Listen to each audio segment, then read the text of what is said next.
UNESCO ने भगवत गीता और भारत मुनि के नाट्यशास्त्र को memory of the world register में शामिल किया है, जो भारत के लिए एक महत्वपूर्ण उपलब्धि है। प्रधानमंत्री मोदी ने इसे भारत की प्राचीन ज्ञान और संस्कृति को वैश्विक स्तर पर मिली पहचान बताया है। यह कदम इन महत्वपूर्ण धरोहर ग्रंथों को सुरक्षित रखने में मदद करेगा। प्रधानमंत्री नरेंद्र मोदी के संस्कृति पर विचारों और भाषणों का संकलन संस्कृति का 5वां अध्याय अब पुस्तक रूप में पाठकों के समक्ष प्रस्तुत किया जाएगा। इस पुस्तक का औपचारिक विमोचन नई दिल्ली में कल शाम जूना अखाड़े के प्रमुख आचार्य महामंडलेश्वर पूज्य स्वामी अवधेशानंद गिरी महाराज के हाथों हुआ। अमेरिकी राष्ट्रपति डोनाल्ड ट्रंप के चीन के प्रति नरम रुख से व्यापार समझौते की उम्मीद जगी है। उन्होंने चीनी वस्तुओं पर टैरिफ कम करने के संकेत दिए हैं, जबकि पहले टैरिफ बढ़ाकर दबाव बनाया था। चीन ने भी बातचीत की इच्छा जताई है, पर सम्मानजनक शर्तों की मांग की है। चीन ने दोस्त रूस को दिया बड़ा झटका, पूर्वी गैस पाइपलाइन प्लान से किया किनारा।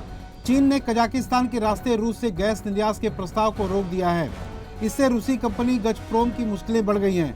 गजप्रोम को यूरोप में नुकसान के बाद नए बाजार की तलाश है। चीन ने कहा कि मौजूदा पाइपलाइन भरी हुई है, नई पाइपलाइन बनानी होगी।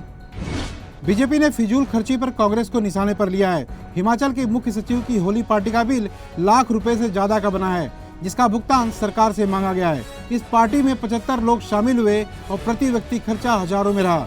बीजेपी ने इस फिजूल खर्ची पर कांग्रेस सरकार को निशाने पर लिया है। दिल्ली के मुस्तफाबाद इलाके के शक्ति विहार में एक 4 मंजिला इमारत ढह गई। सुबह सुबह हुए इस हादसे के बाद मौके पर अफरा तफरी मच गई। कई लोगों के मलबे में फंसे होने की आशंका है, जिसके चलते बचाव कार्य जारी है। एनडीआरएफ, डॉग स्क्वाड, पुलिस और अग्निशमन दल लोगों को बचाने में जुटे हुए हैं। यूपी के मेरठ में तेज आंधी के दौरान एक घर की छत गिरने से एक ही परिवार के 5 सदस्यों की मौत हो गई है। मिली जानकारी मुताबिक लिसाली गेट थाना क्षेत्र के हुई इस घटना में एक मां और उसकी 9 महीने की बेटी की भी मौत हो गई है, जबकि परिवार के 3 अन्य सदस्य घायल हो गए हैं। स्थानीय लोगों ने तुरंत बचाव कार्य शुरू किया। उत्तर प्रदेश के जालौन जिले में अपनी प्रॉपर्टी वापस लाने के लिए 2 सगे भाइयों ने जहर खा लिया। इसके बाद उन्हें इलाज के लिए अस्पताल लाया गया, जहां डॉक्टरों ने एक भाई को मृत घोषित कर दिया। वहीं दूसरे भाई की हालत गंभीर बनी हुई है। पुलिस इस पूरे मामले को जमीनी विवाद के नजरिए से देख रही है। उत्तर प्रदेश के हमीरपुर जिले में एक शादी समारोह में पहली बार दोस्तों ने ऐसा गिफ्ट दूल्हा और दुल्हन को थमाया, जिसे देख बाराती और घराती भी दंग रह गए। दूल्हे को जहां पसीना आ गया, वहीं दुल्हन अपनी हंसी रोक नहीं पाई। इस अनोखे गिफ्ट ने एक बार फिर मेरठ कांड की यादें ताजा कर दी है। नीला ड्रम गिफ्ट दिए जाने की फोटो और वीडियो सोशल मीडिया में वायरल हो रहा है।